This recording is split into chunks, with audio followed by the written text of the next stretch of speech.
ও আল্লাহর বান্দারা, টাকা পাইলা, বাড়ি পাইলা, গাড়ি পাইলা, কিন্তু একবারও ভাবছো এরা কেউ তোমার সাথী না, কেউ তোমার আপন না? ওরে যেদিন আজরাইল আসিয়া ধরবে, ওরে রুহুটা নিয়ে যখন আজরাইল চলিয়া যাবে, ওই সাদা কাপড়ে যেদিন ঢুকবে রে যুবক, সাদা কাফনে এখন একা হয়ে যাবি। ওই বাঁশবাগানে কবরে যখন রাখবে,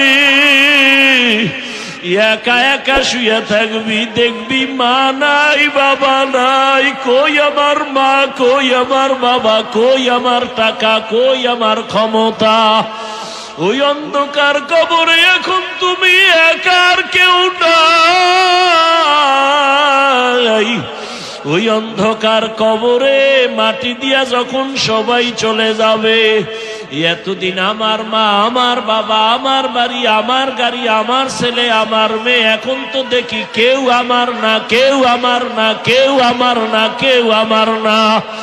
আসলে সবাই আমারে বিদায় দিয়ে আরামে ঘুমায়, সবাই আমারে কবরে রাইখা আরামে খায়। ওই অন্ধকার কবরে দেখলাম আমার মালিক,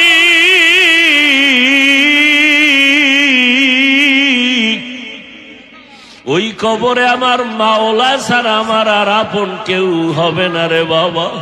ওই মাওলার একটু আপন বানাও, ইবাদতের মাধ্যমে একটা গুণের মানুষ হও, আমার নবীর তরিকার মালা গলায় লাগাও। ও আমার কলিজার যুবক, ও বৃদ্ধ বাবাজি, মা বোনেরা, জীবনে তো গুনাহ কম করো নাই, আমার মাওলার ভয় নিয়ে তওবা করো। আল্লাহর দেওয়া পানি, আল্লাহর দেওয়া বাতাস, আল্লাহর দেওয়া সূর্যের আলো, চাঁদের আলো ভোগ করতেছো, কিন্তু ওগুলো ভোগ কইরা একবারও কি আমার আল্লাহরে হাজিরা দিয়া বলছো লাব্বাইক? আবার আল্লাহর সামনে কি একবারও সিজদায় পড়ে বলছো সুবহানা রাব্বিয়াল আ'লা? ওরে আমার মাওলা, যদি সিজদায় পড়া যদি একবার ডাক দিতি, আমার মাওলা কুদরতি পা তোর কপালের নিচে ঢুকায় দিয়া বলতো, বান্দা আয় আয়, জীবনে যত গুনাহ করছো তওবা কর, আমি মাফ করে দিব। আমার দরজা ছাড়িয়া কই যাবি? আর দরজা নাই, যেখানে যাবি জাহান্নামের আগুন। আমার রহমতের দরজা ছেড়ে যাইও না রে গোলাম। ওরে দাড়ি কামানেওয়ালা ভাই, জাহান্নামের দরজায় বসে আছো,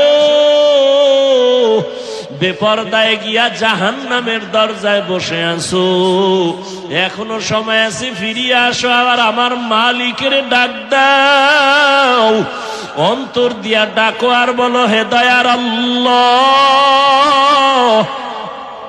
জীবনে তো কত নামাজ ছাড়লাম, দাড়ি কাটলাম, বেপরদায় চললাম, মন মতো গুনাহ করেছি, মা বাবার সাথে বেয়াদবি, ওলামায়ে কেরামের সাথে বেয়াদবি, মুরব্বীদের সাথে, শিক্ষকের সাথে বেয়াদবি। আল্লাহর কাছে মনে মনে বলো, আল্লাহ, মরিয়া গেলে তো তুমি ছাড়া আমার আর আপন কেউ হবে না। আজকে থেকে তওবা করে নিলাম, আর নামাজ ছাড়বো না, দাড়ি কাটবো না, বেপরদায় চলবো না, মা বাবারে কষ্ট দিব না, ওলামায়ে কেরামের পরামর্শ নিয়ে, শিক্ষক মুরব্বীদের দোয়া নিয়ে চলবো, নবীর তরিকায় চলবো। আল্লাহর কাছে 2 ফোঁটা চোখের পানি ছেড়ে তওবা করো। তোমার মতো যুবক স্কুলে পড়ে, কলেজে পড়ে, চাকরি করে, ব্যবসা করে, নামাজ ছাড়ে না, দাড়ি কাটে না, তুমি কেন পারবা না? ও আল্লাহর বান্দারা, গুনাহ নিয়ে কবরে গেলে জানুনি কত ভয়ঙ্কর হালাত। দুনিয়াতে একটা মশার কামড় সইতে পারো না, দুনিয়ার সূর্যের গরম সহ্য করতে পারো না।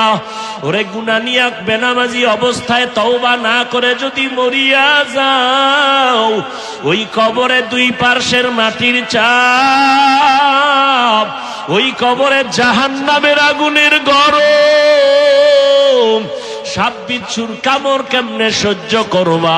আল্লাহকে মনে মনে বলো, আর চোখের পানি ছেড়ে কাঁদো, আর বলো, আল্লাহ, আর নামাজ ছাড়বো না, আর দাড়ি কাটবো না, বেপরদায় চলবো না। ও দয়ার মালিক, এই ময়দানে তাকায় দেখেন আপনার গোলামরা কেন আসছে, বালুর ভিতরে বসে কি চায়?